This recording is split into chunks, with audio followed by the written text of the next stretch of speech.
Hello, everyone. What is the estimated average salary of a cleaner in Ghana?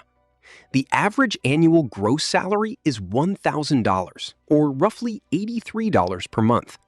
After SNIT, the average net salary is $890, or about $74 monthly. In Accra, cleaners earn more. The gross salary there is $1,250 per year, or roughly $104 per month. The net salary is $1,113, or about $93 monthly. Experience, hotel work, office cleaning, and night shifts can affect pay.